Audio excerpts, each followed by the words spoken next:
Hey, I don't think you're there, but it's 2 a.m. I'm awoke and scared. I'm alone tonight. Yeah, I'm alone tonight. Do you still sleep with that old brown bear that I won for you at our first state fair? I'm alone tonight. Yeah, I'm alone tonight. I know some days we all cry, we break down, yeah, we lose our minds. Let it go sometimes. Got to let it go sometimes. I know some days we all cry, we break down, yeah, we lose our minds. Let it go sometimes. Got to let it go sometimes.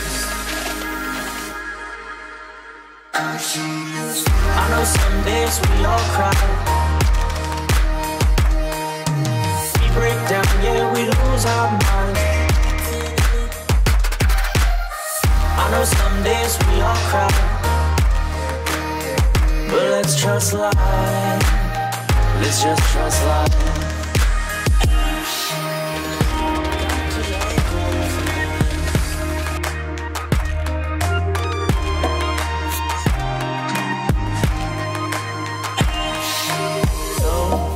I know it's fake that we traveled up and down everywhere, but I'm alone tonight. Yeah, I'm alone tonight. Do you still drive that old Accord that broke down on us and was uninsured? I'm alone tonight. Yeah, I'm alone tonight. I know some days we all cry, we break down, yeah, we lose our minds. Let it go sometimes. Got to let it go sometimes. I know some days we all cry, we break down, yeah, we lose our minds. Let it go sometimes.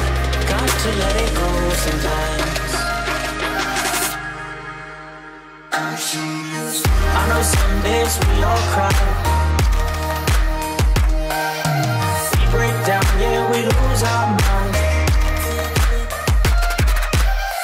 I know some days we all cry, but let's trust life. Let's just trust life. In time it all works out. It's nothing to cry about. We always have our doubts, but let's trust life. Let's just trust life.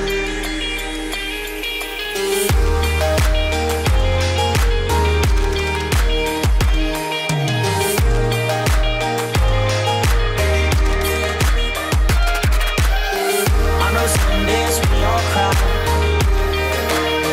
but let's trust life. Let's just trust life. In time it all works out.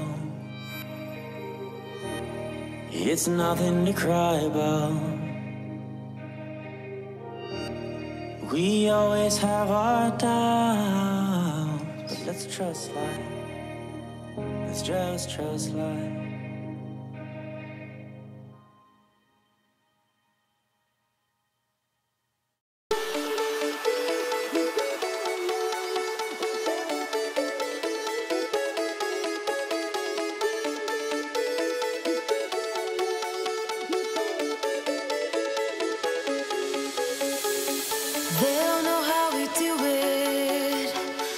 They'll never get it anyway. Can't go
everybody, welcome to another episode of Down in the Valley. We are live from HEB Park, as you can see back there. I think you can see it, right? How are you doing, Blues fan? Thank you for all of your support for Down in the Valley. Be sure to also check out our social media at Down in the RGV for English on Twitter, in Spanish DITV podcast _ES for Spanish. Also follow us on Facebook, facebook.com/downintheRGV, as well as on Instagram at downintheRGV. Be sure to follow our friends at the Beautiful Game Network. Follow them on Twitter at the BGNFM. Be sure to also check out their website, bgn.fm, and be sure to also check out all of our podcasts whenever we do go up. You can find them on Spotify, Stitcher, Google Podcasts, iTunes, Apple Podcasts now. They changed it as well. Yeah. Apple Podcasts, SoundCloud, and of course on the Beautiful Game Network's website.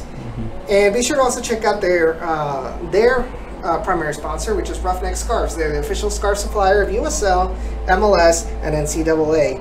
Accompanying me today, let's get back to what's going on here at HEB Park, is none other than our co-host and a very good friend of mine, Jacob Young. Jacob, how are you doing? Doing good. Great to be back here at HEB Park and ready to start another season because, man, it's game day. It's the home opener. Nothing is more exciting than this. It's a day that, like when the last season was over, we thought was never going to come. Yeah. And it's finally here. We have Fresno coming out and taking a good look at the pitch. And getting ready to kick some butt tonight with the Toros. We know that last week was not a really good way to start the season at all. You know, we went away to Tacoma. We played the Tacoma Defiance, not Seattle Sounders too, mind you. Tacoma Defiance, and we lost.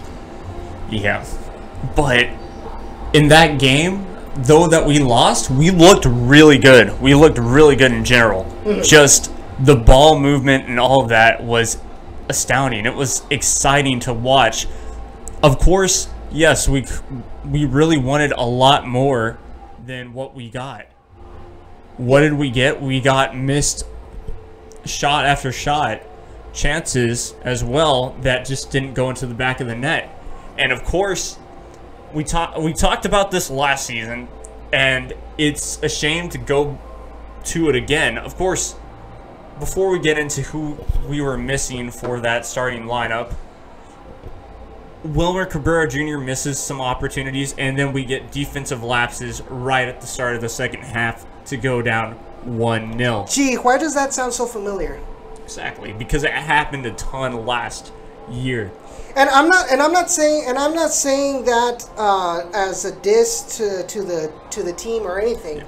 It's just that these kind of mental lapses, like you mentioned, it happened so much last season, and we're pointing it out so that way you can understand that, hey, you know, these are some things that even us outside looking in can see that, and you're not gonna make anyone dumb, you know.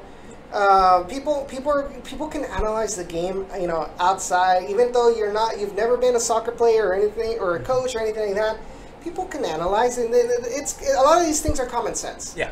So in this case, you know, this mental lapse where they let the opposing team take a shot or be able to get a touch inside the box more than 2 times, you know, it's something you're not allowed. And in soccer, you usually say, "Oh, it's you know, if your opposing team gets a touch on it twice inside your box, it's more than likely going to be a goal," and it was. Yeah, exactly. But nonetheless, this was a team that I saw that was really good, really active with the ball. We had possession, especially when we had the ball. It was great to watch. Of course, yes, sometimes when Tacoma got the ball, they were able to attack, but not as much as we expected. Yes, of course, when we went into talking with Carson, he did mention that Tacoma wasn't really that great of a squad, wasn't really that great of a team. They didn't have a lot of people that were known in the MLS, basically, or were known in the USL as well. And here's the thing: Seattle Sounders actually brought down two players from their first team to Tacoma. Now we're not complaining because the Dynamo do it all the time with the Toros, you know. But it just goes to show that, you know, Seattle sees that Tacoma needed a boost in their lineup. Going back with what Carson said, that really on paper Tacoma Defiance isn't really that great of a team roster wise. Now, did weather play a factor? Maybe, but I mean it was pretty close to freezing up there. Yeah. It was there was precipitation going on, not snow, but maybe like sleet or something. So. All of that really plays into a factor as far, even though we might hate saying it, but weather does play a factor in these kind of things. Blues fan says it's a sign that the apple doesn't fall far from the tree. Yeah, and I mean I enjoy what Seattle did to send down a couple of players from Tacoma, because that is a necessary step in the right direction for your MLS club. Yes, we talk about. Same with the Toros, Seattle, Portland, and a lot of Real other teams. Monarchs. Exactly. They have a USL squad that's affiliated. What you can do if your player's not getting a lot of minutes in both ways, send them down. Send them somewhere, give them some playing time. Because guess what? You never know what's going to happen with... First, you're going to make your fans from your smaller squad happy, or your smaller team happy, which is awesome. And then, of course, you're going to make your fans from another side maybe a bit sad, but at the same time, when they see a player getting called up, they're going to be ecstatic. Oh, definitely. Let's just take today, for example. We RGVFC alumnus Memo Rodriguez. Memo Rodriguez was with us in 2016. Yeah, 2016.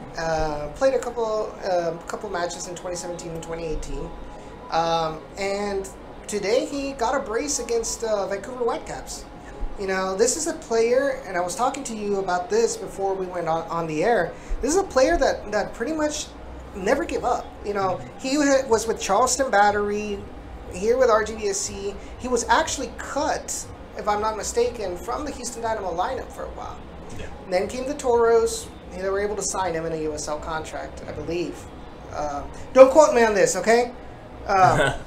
So, in the end, he's back in the first team and he's earning minutes, and he is proving why, especially right now with the Kyoto slump, why he deserves to be a starter. Yeah, exactly. And I mean, that's fantastic. It's great to see all of that play a factor. That's why we are here. That's why the USL is here in a way.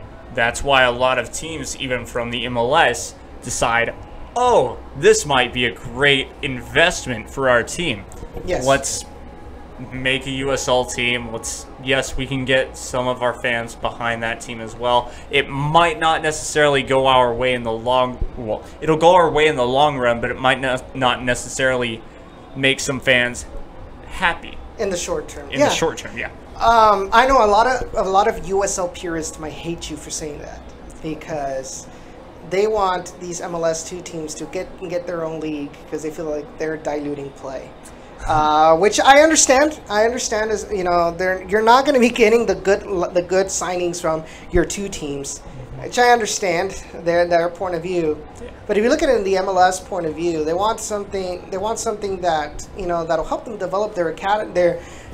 Let me rephrase it. They want a bridge between their academy and the first team. Yeah. And if MLS is not offering an actual MLS 2 league, and if the USL is offering that, why not take it? Yeah. You know, yes, they might not be teams that are going to be fighting for the championship year in and year out, but that's why you have your Sacramentos, that's why you have your Louisville Cities, and all these other independent teams that are good and are getting their signings. That's what they're there for. There's gonna be winners and there's gonna be losers, like in every competition. Yeah. And you might get, like, for example, New York Red Bulls 2. New York Red Bulls 2 is literally a 2 team, and they already won a USL championship. So you cannot tell me that a 2 team cannot actually be laid out to fight for a championship as well. Yeah. So just because you don't like it doesn't mean that it's not possible. Exactly. It's 100% possible, and, well, I mean, yeah, it's for sure possible, and, well, yeah, what more is there to really say? What's up, Cisco? He's another one of a big fan of ours. Big thank you for all of y'all's support. Guys, if you guys have any topics you guys want to discuss about RGV, about anything, let us know in the chat, and we'll talk about it. It's going to be a short episode this time. We want to give us enough time to kind of get everything packed up before kickoff. But we'll have enough time for some discussion. So, in the end, so going back into talking about last week's game, like you said, RGV looked to be dominant, especially in the first half. They had a lot of opportunities on goal, whether it was Malik Foster, whether it was Carlos Small, whether it was Wilmer Cabrera Jr. Oh, dear Lord. You should have seen me in the first half. I was mad. Hashtag this is an opinion, so don't. Yeah, no, I mean, yes, we can be fans and things like that, but if you're just a casual soccer fan, no matter who you root for, you should be mad at that player in general. Because, of course, the one goal that we all want is to unite us with soccer. But good Lord, you gotta make that 9 times out of 10, no matter what. You were right in front of goal, an open goal too. I know there was one where you gotta give credit to the goalkeeper because he blocked all the angles for Wilmer to shoot, and I think it was the second opportunity that he had.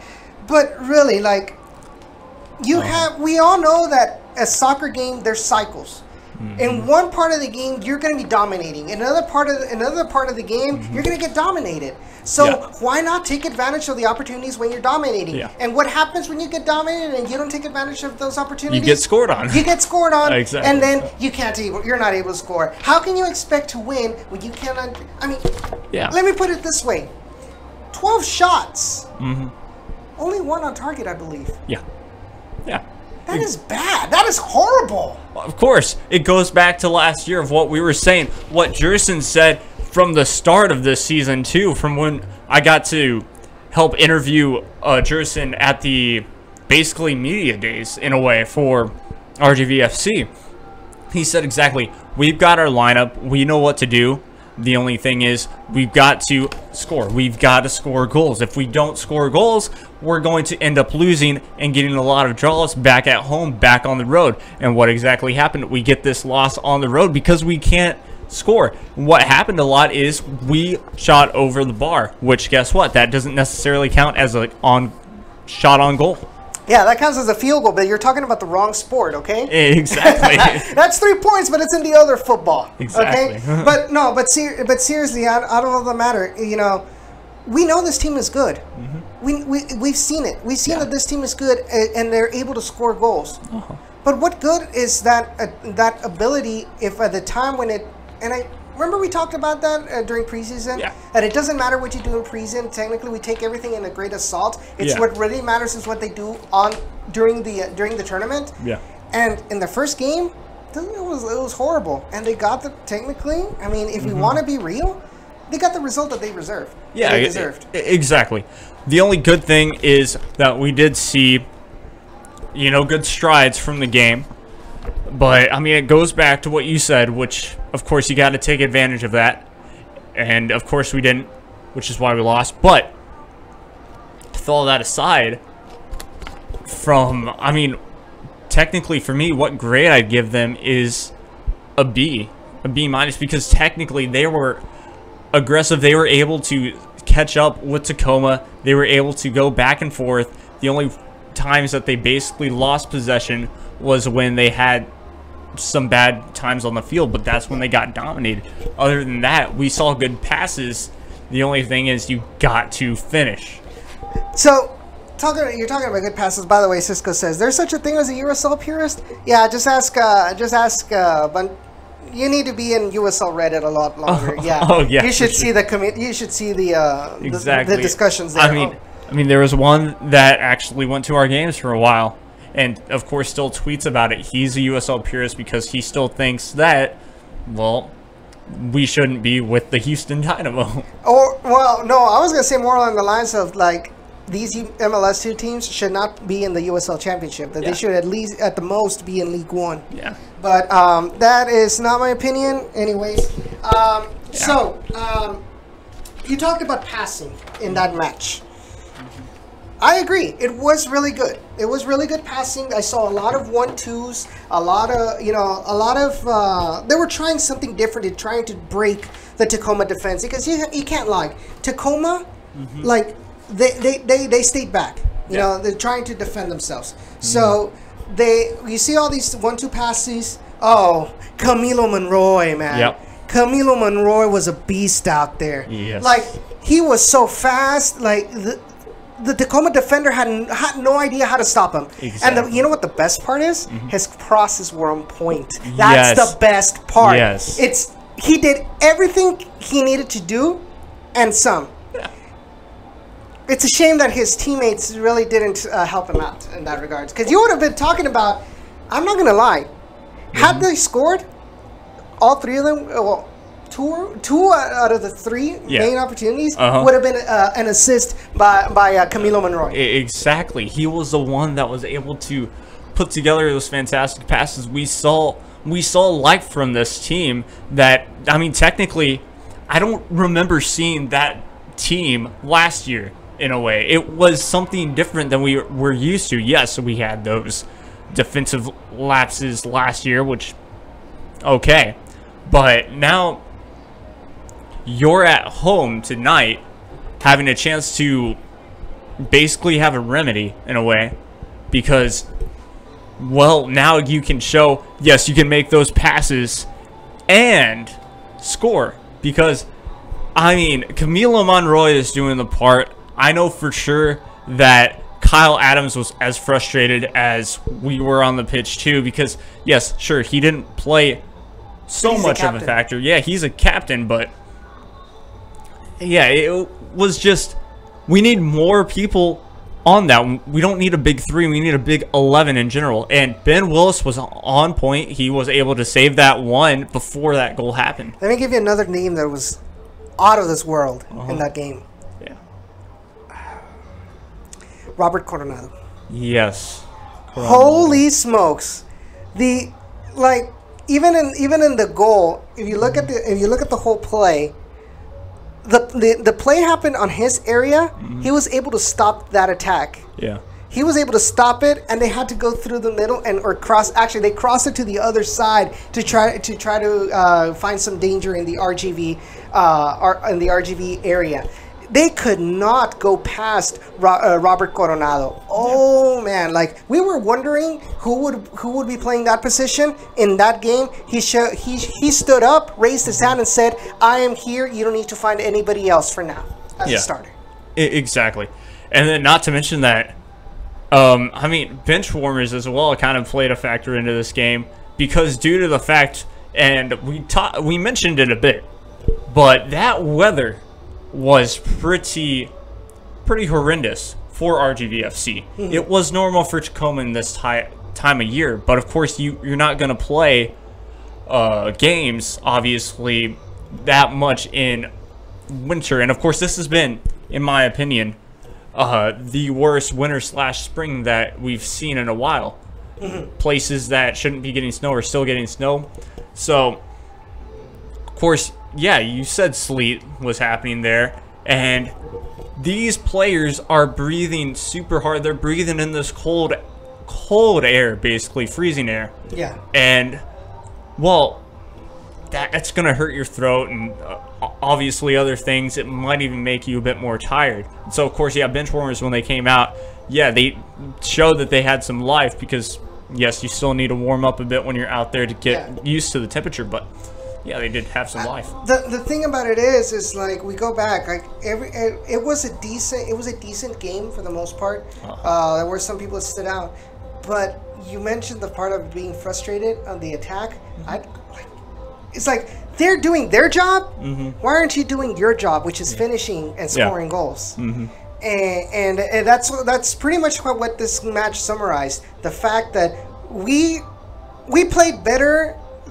Even though I did say that they did deserve this loss, they did because of the fact they couldn't score goals. Yeah, I mean, you want to summarize soccer? It's whoever scores, whoever puts that ball in the net more than the other team. That's who wins. Yeah, and everybody else can have the game of their lives, but if your strikers decide to say, "Oh, I'm just going to sky it," like a Michael Bradley kind of thing. Yeah, then you're not going to win. Because you're not putting the ball in the net, which is the end goal part in the redundancy. So in the end, he came back with a 1-0 loss from over there. Yeah. And hopefully we can have a better showing today. Hopefully Carlos Esmal and Malik Foster can have a better showing tonight. And I guess you can say it's going to be a more welcoming climate. You can say right now it is. Come on. Yeah, it's about 60 degrees. 58 degrees. Yeah. No, that's Houston, so it might be a little. 58 degrees in Edinburgh. Yeah. So it's a pretty good climate. It's just a little bit chilly, but you just need a light sweater. But that's nothing compared to 32 degrees. But anyways, Blues. Go ahead. Real quick, one thing that I will want to mention about that Seattle or Tacoma game. Excuse me. It's gonna take time. It's gonna take time, but. That one thing is the baseball field that they were playing at is interesting, considering I forget which side of goal it was, but what was that sign? The neon green sign that was so bright. It was ridiculously bright. No wonder why people missed some shots going on that way. I mean... Yeah, you talk about skying rockets. Well, you're looking into a bright sign, basically like sun, and you're about to kick. Like, holy crap! Yeah, exactly. Whoa, oh crap, I'm off balance. So, hey, if the USL doesn't do anything about it, then it's pretty much fair game. And it's going to suck. It's going to suck, but it's going to affect both teams. Because no matter how much you train for that, it's still the first instinct is going to be, oh. Yeah, exactly. You're not going to be used to it playing a game, and then all of a sudden, boom, it's a bright screen. Well, maybe the Toros should invest in a bright green sign just like that. Maybe Burt Ogden Arena in all red letters, bright. Something like that. Or HEB, yeah. So, guys, Mr. Toro's over there by the...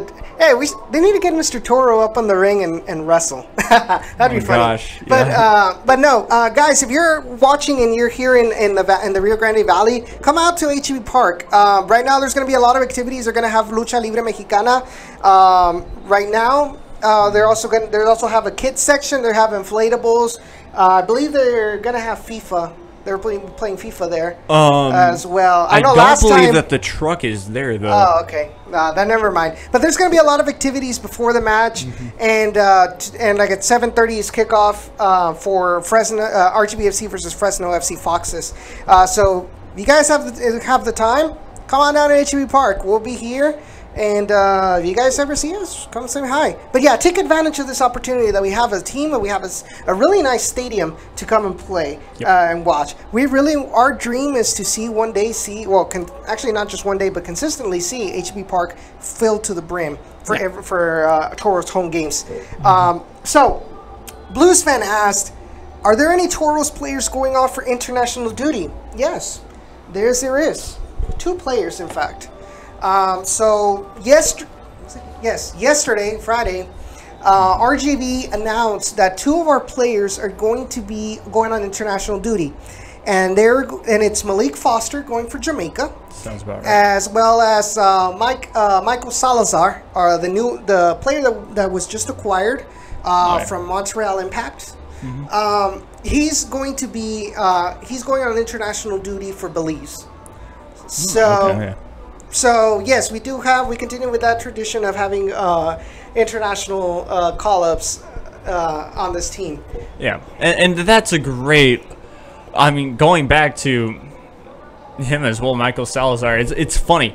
He's playing for, or he played for Montreal Impact, but of course now him being from Belize makes sense for that name.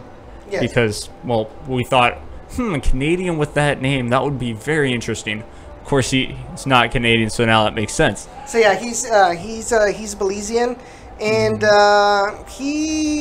So I looked at the stats what they announced, and it's really nothing home to write about. Yeah, exactly. It's not crazy impressive. What was it like? 36. He played 36 matches, where 32. I think it was 32 matches with Montreal Impact, and only scored 2 goals. Michael Salazar, exactly. Let me get the announcement, the email from the Toros about it, because I don't want to, like I said, I don't want to say lies. He's 5'11", 181, 17, number 17. There we go. So according to the announcement by the team, he scored 5 goals and added 3 assists in 34 games from 2016 to 18 with the Montreal Impact. He also earned valuable minutes in the USL Championship with the Ottawa Fury, Montreal's USL affiliate. Yes. So those are his stats for Michael Salazar, and then Malik Foster is also getting a call up for Jamaica, and that is a bigger deal. Yeah. I think that's a bigger deal than Belize and Guatemala, because you're talking about a Jamaican team that has been. They might not be winning CONCACAF Gold Cups, but they're out there putting up a fight against the U.S. and Mexico. Yeah, exactly. Yeah, I mean, Jamaica, exactly. They're a team that has always been on the rise. They haven't gotten that right footing. Of course, it's a CONCACAF, and when you're basically fighting for that last position, which most of those little countries, let's be honest, are normally fighting for positions, there's a totally different wrongdoing of some other team that I won't get into because, well, it's tough.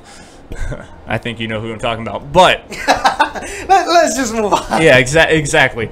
But of course, for that last position, I don't see Panama probably making it until that next World Cup. So you got that last spot, or at least that playoff spot, really open, because that playoff spot is huge. You just need a win. If I'm not mistaken, Jamaica has also been able to get into that position. I don't believe it was the last World Cup or the World Cup before that one, if I'm not mistaken. Yeah, that World Cup, the 2014, Brazilian World Cup, I think. Yeah, that was the last one before we had the Russian. No, because in Brazil it was US, Mexico. I know Mexico had to play that play-in game. Yeah, but I know that Jamaica. Honduras, right? Was it Honduras that made it to that World Cup? Yeah, Honduras. Yeah, it was Honduras. Yeah. But it was a crazy but Jamaica, when it comes to like in the region, within the region, they put a good fights in the Gold Cup. Just in the Gold Cup for sure. That's really what I meant there. That Gold Cup. It's because some teams, and I mean it's true. Why does Mexico not necessarily want to win it so much? I mean, if you're playing every single game, I understand. Of course, in group stage, because it's a cool way that you do it. In group stage, obviously, you can only pick so many players, but after you get out of that group stage, you can pick some players or call up some players. Yeah, exactly. Roster. And so, yeah, for then, I understand you make But think about it this way. So, the Gold Cup is this year, right? Yes. We're getting close to it. I believe it's June, July, around there where it's going to happen. Exactly. It's about 90-some days away. And the fact that Malik Foster is being looked at and called up for the national team this close to the Gold Cup kind of speaks volumes of what kind of ability, what kind of player we have at this moment. It's a shame that he's going to be here for very little. And I've said it many times about it. But Costa Rican media says that he's only here for like May or something like that. Yeah. Before he can get to go back with Club Alajuelense. But while he's here, we have to take advantage of him. Yeah, exactly. And of course, you talk about we've got him until May. Guess what's around May to June? The #1 transfer window. Yeah. And that could be huge if he's good enough, which I mean, he's being called up to Jamaica, so he should be that good. If he's really going to make an impact for this team, keep him. Pay that club however much we need to keep him. This is more of a Dynamo issue more than anything. Because Well, this guy, yeah, I'm gonna of be course, honest. of I'm gonna be course. honest. From what I've seen, what I've been told about Malik Foster Yeah. and from the Costa Rican fans, this is a Dynamo level player. Yeah. The only reason he cannot play in MLS is because this whole thing with the fact that with FIFA only allows you to be in only 2 teams in a year. Oh, okay. And so. Gosh, you'd only be in 2 teams. Yes. Yeah, because he was in a Jamaican team in the CONCACAF Nations League, and he was with Alajuelense. Played some games with Alajuelense. The only reason that they got rid of him is because that Alajuelense got rid of him in a loan was because they needed a defender more than anything, and the defender that they brought was Honduran. And so, just in league, like in Liga MX. The Costa Rican league has a limit of how many foreign-born players can play. Yeah. And so with that acquisition, they were over, so they had to get rid of Malik Foster. Okay. And the only places he could go was either in the United States or in Russia, which follows the different FIFA schedule. Yeah, exactly. But yeah, you bring up a good point then. Cesar! What's up? What's up, huh? Yeah, but you bring up a great point real quick. Is that, well, look, like I said, if he makes a great impact here, and he's probably going to make a great impact in Houston, yes, you can only play for 2 teams in a year, but you can still buy players and set up their contracts to start at that certain time.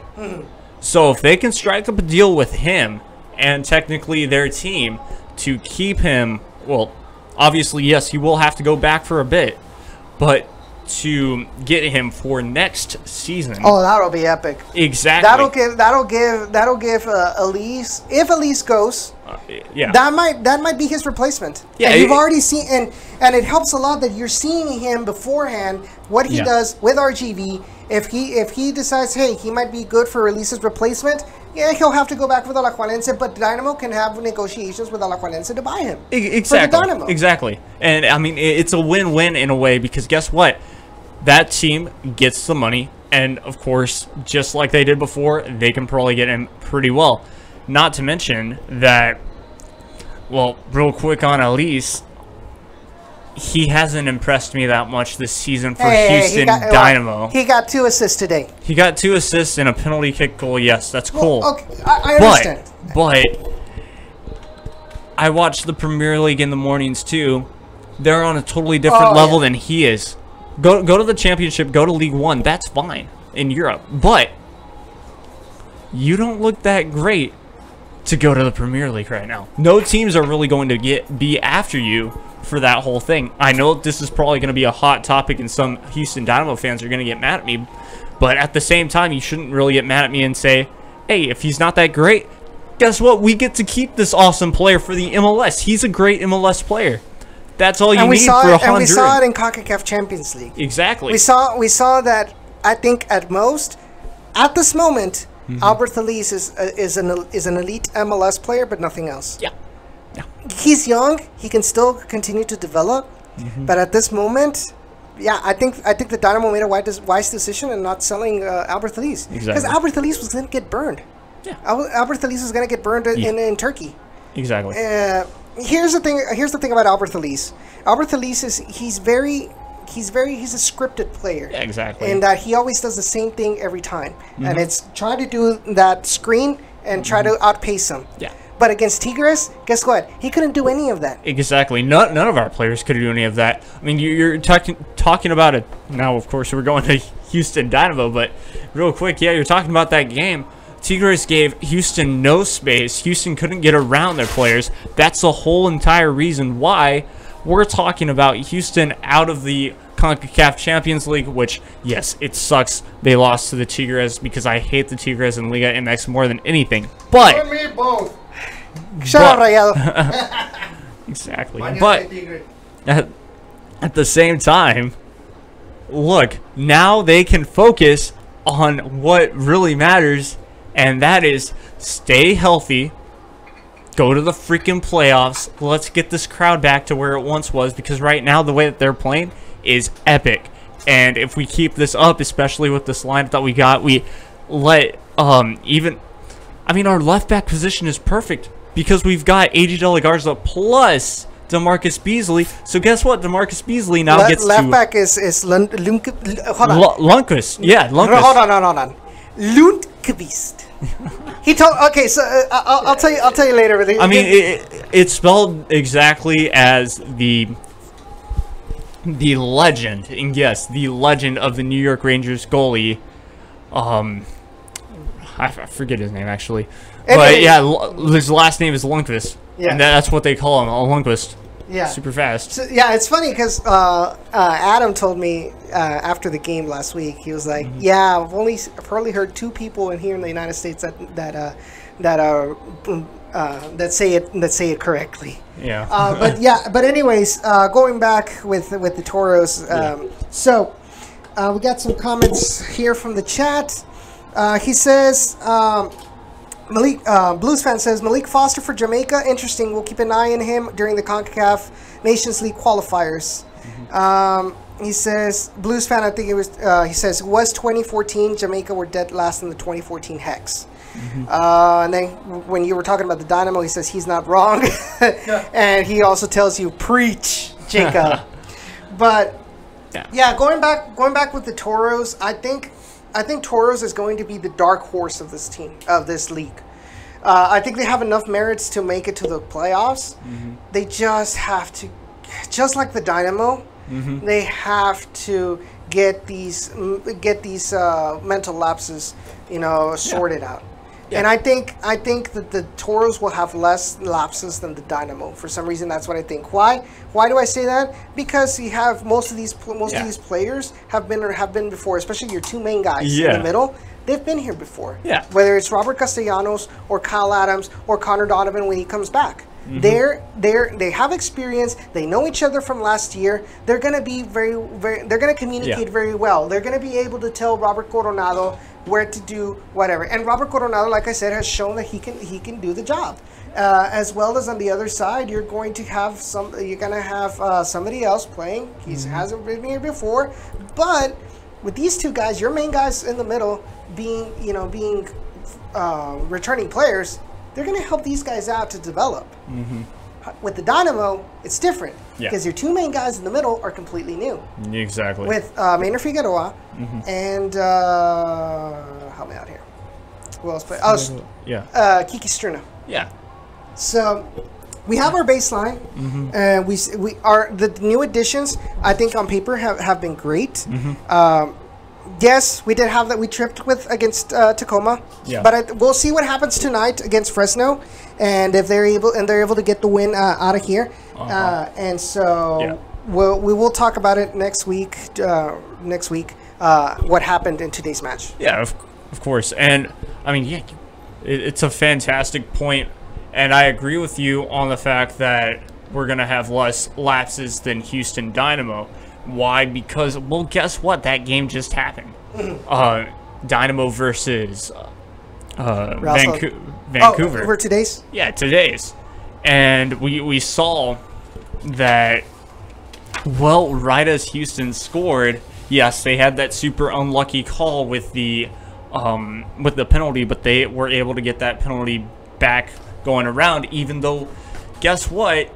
They checked it on VAR for no apparent reason other than, let's see if we can screw Houston Dynamo one more time with VAR, just like the playoffs versus Portland. What is this, Gen Orange Express?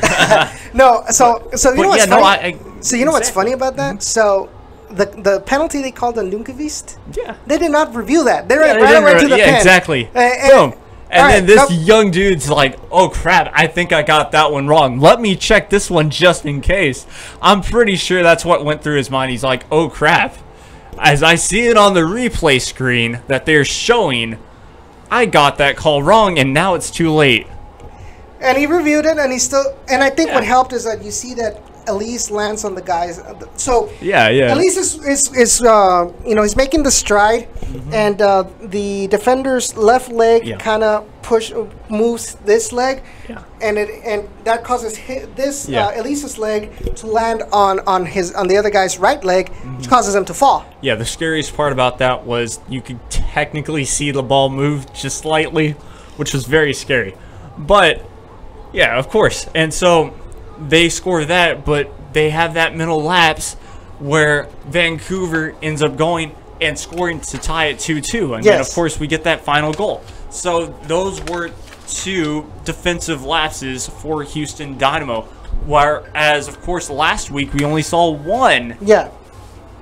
So, and I mean, 1 mental lapse for RGVFC that basically lost us a game.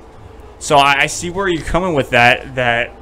I mean, just RGVFC, the only difference is, of course, you've got older players compared to younger players. These players that are out there practicing right now still have so much growth left in them, have to mature so much more, no matter who you are. Oh, Lord, you are young with your soccer knowledge no matter what. Yeah, go ahead.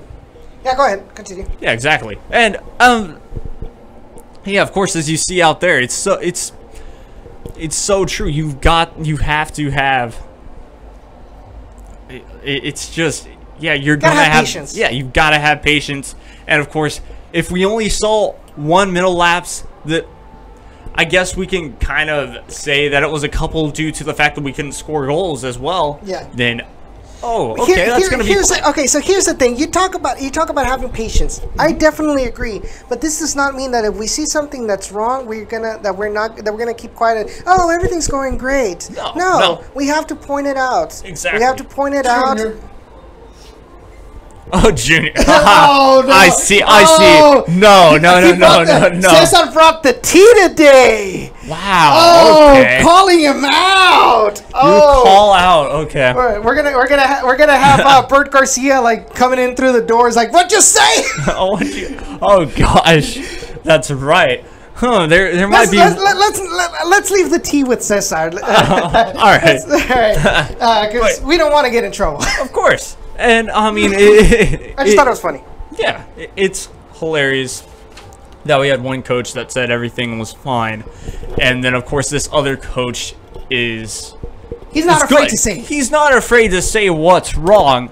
The only problem is, yeah, we know it's wrong. You better freaking fix it on field, which he's starting to do that. It's great that, yes, we only saw a couple of, well, really 1 huge mental lapse that lost us a game last week from the defensive side of things, which I'm just saying, come on, defense, you've got to, and it's so cheeky or corny to say this, but you have to keep your head in the game for 90 minutes no matter what. Yes, you get that 15-minute break, but guess what? You still got to stay focused no matter what.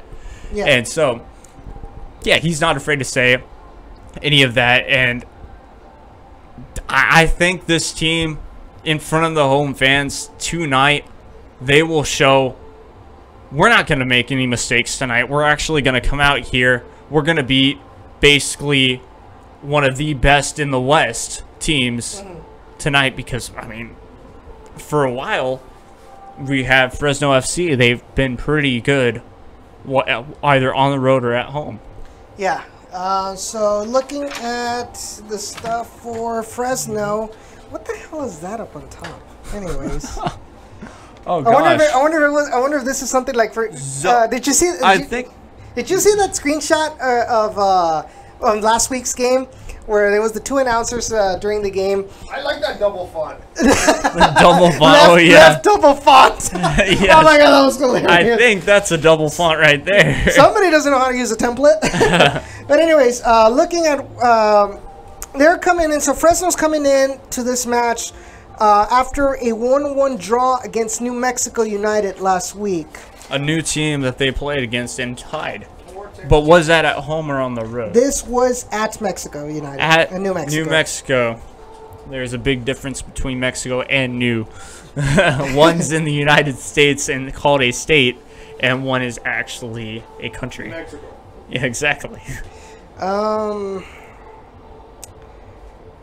Kafa might be somebody that is. Anyways, we'll see. It'll be an interesting match for sure tonight, and hopefully, like I said, we can have a better showing with the attack today. We should be getting some. Yeah, exactly. We should be getting the lineups in a little bit, but we're about to reach 7 o'clock, so I think this is pretty much a good ending period for now. Yeah, exactly. I mean, I say right as it happens for 7 p.m., we read the announcement and just get off, like, because, of course, yeah, maybe USL is different where they're not keen on making everything on time for 7 p.m. Yeah. To send out lineups. Yes, we understand it's difficult to do that because you've got to go to the coach, you've got to get back, then you've got to put it online, and then, of course, it's got to go through a ton of systems from different apps, approval, ESPN, all these other things, and then, of course, yeah. So, understandably, yeah. But, I mean, we'll have those out for you on Twitter, yeah, of course. Of course. So, other than that, I think we pretty much discussed what we needed to discuss. We talked about the game last week. Talked about what we expect from today's match. Oh, there we right go. On cue. Lineups. Thank you. Thank you. So, starting lineup for Rio Grande Valley FC. All right. Oh, may I? Nico Cordiango, Chris Duval, who comes in from the Houston Dynamo, starting in the right back position. Kyle Adams, Robert Castellanos, the dynamic duo. Yeah. Sam Junqua, playing left back. He's another Dynamo player that has been called down.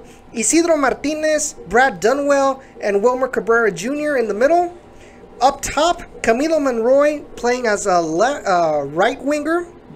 Malik Foster striker, Carlos Esmal on the left wing. Interesting changes. Yeah, honestly, I enjoy this change. I enjoy all these changes for sure, especially the way that the lineup looks. You've got yourself a 4-3-3, and that's really interesting because I mean, we're talking about kind of the same, just the same formation that we basically used up in Tacoma, and that seemed to give the team, especially in the first half, havoc. Yeah. Here's another interesting thing about it is that technically the Dynamo system regularly uses the 4-2-3-1. Exactly. Two defensive midfielders, one central attacking midfielder, and your wings and your striker.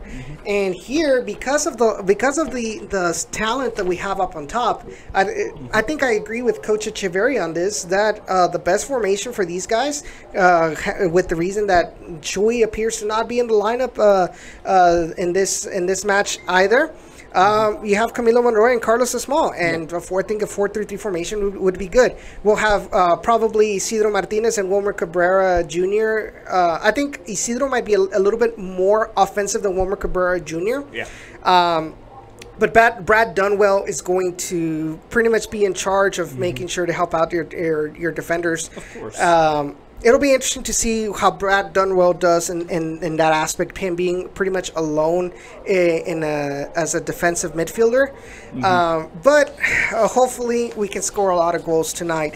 And then for Fresno, you have...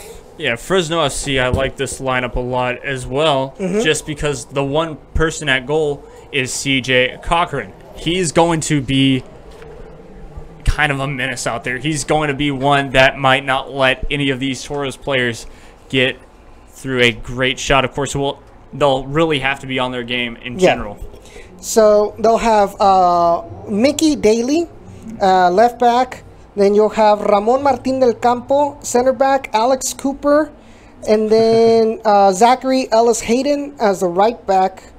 And then, so they're playing a 4-4-1-1 formation. Yeah. They'll have, as well in the midfield, they have Arun Bazuljevic, Seth Moses, trying to look, they only have their initials. Johnson. Jamal Johnson. Sounds familiar. Yeah, actually exactly. Sounds familiar. Jackson, that's it. That's his name, Jackson. Yeah. Must be Brazilian or something. Nice. And then you'll have Juan Pablo Cafa, central attacking midfielder, and up on top you will have Where are you? Chavez. Jaime Chavez. Chavez will be a striker. So interesting lineup for both teams. I have a feeling that Torres is going to take it. So what is your prediction for tonight? Yeah, exactly. I think that Torres are going to take it for sure, but not without a fight from Fresno FC, given the fact that a lot of this lineup is the same from last year. You got CJ Cochran. I do recall Alex Cooper's name as well from last year. A lot of course, a couple of other players from their team is a bit different, but not to say that it's kind of the same. And I mean, just RGVFC, they have to stay focused for the whole 90 minutes. We kind of drilled it through for the whole program. Yeah, the whole program that they've got to do this. But I guess for sure, I see RGVFC getting a win, probably not without a fight, maybe 3-1. 3-1 RGVFC. All right. I'm going to go with 3-0 tonight. Yeah. I'm going to go with 3-0 tonight. Bold prediction. Bold prediction. Well, high-scoring game and kind of just go 3-2, but not without players getting a bit heated from the refs, calling a couple of interesting calls, to say so the least, to making a couple of dirty fouls happen to where they get up in each other's faces and even up in the refs' faces.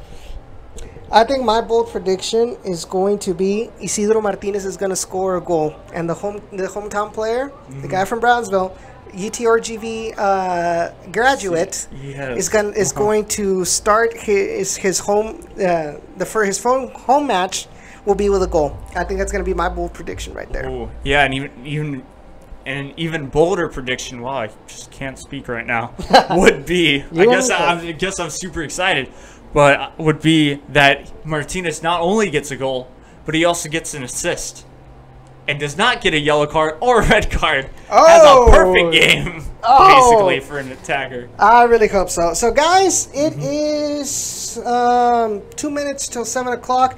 Kickoff should be at 7:30. So we've set the lineups. Thank you guys. Honestly, thank you guys for your support for Down in the Valley. We really, really appreciate it. Especially everybody, one of our friends from Houston. Thank you all for your support. It's really important. I think it's really important after talking to people in the media from Houston. You know who I'm talking about, which I'm not going to say. But it's important for people to be informed about what happens down here in RGV. Of course. Want them to know that there's people that are watching what they're doing here. Yeah. And we're not going to be turning a blind eye in most of the things. And we'll go ahead. Yeah, I mean, one thing is as well from last year. Guess who came down? Of course, it was later in the season and didn't necessarily. I mean, it made basically the headlines for RGVFC was the person of the scout, basically.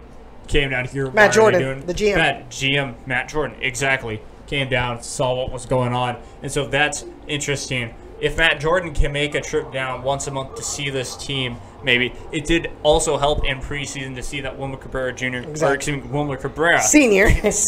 There we go. Came down here for one match. Of course, that's not going to happen that often, but of course, it's a good thing to see. But and I talked to it on Generation Orange as well, that it's important for Dynamo fans, not necessarily like with the media or anything, but regular Dynamo fans to understand what's going on down here. Exactly. Because you're looking at potential future Dynamo first team players. For sure. And so by the time they go up there, you guys have an idea how they play and aren't there just saying like, oh, we don't want him because Dynamo's just being cheap and he sucks and yada, yada, yada. And yeah, I'm talking about all you Kevin Garcia bashers. So yeah, exactly. Okay. He didn't necessarily have the best game today versus Vancouver. He did make some poor choices, but was able to still have a decent game. When it goes off, he goes off. And when he's able to play well, he's able to play well. So that's a good thing. But yeah, Kevin Garcia, great player from down here. Yes, you can say that we're being a bit cheap, but hasn't Houston Dynamo always been cheap? Heck yeah. But of course, they brought you 2006 MLS championship with a cheap team. 2007 MLS championship with a not known cheap team. They've brought you a ton of Eastern and Western Conference championships from a Open cheap Cup team, last and an year. Open Cup championship from a cheap team. Before we go, just a couple of comments here. Ricardo Coronado says, "Good afternoon. Looking to purchase my nephew's jersey. Any help with this?" So there is. Oh, it's a Nature Valley I commercial. will post in social media who you can contact if you live outside the Rio Grande Valley region, who you can contact, and they will ship you the shirts or anything like that to your address. They do have customization options. I'm not sure because I haven't gone down there to check if they have the new ones. I did see the away ones, the black ones. They do have those available, but not the home ones. I wonder why. But They're not necessarily a huge fan favorite. The away ones are, though. Oh yeah, I like the Condivo templates. Yeah. So you talk to Charlie Sepulveda, and he will get that squared away for you, Ricardo. And thank you for your support and watching Down in the Valley and keeping up with your nephew. Like we said, Robert Coronado last game, phenomenal. My respects to him. Another comment, Miranda says, "Hi guys, hi Miranda." It's Cesar, Blues fan says with his bold statement, he says Wilmer Cabrera Jr. hat trick. That's a super hi to David Copeland Loredo. How you doing, David?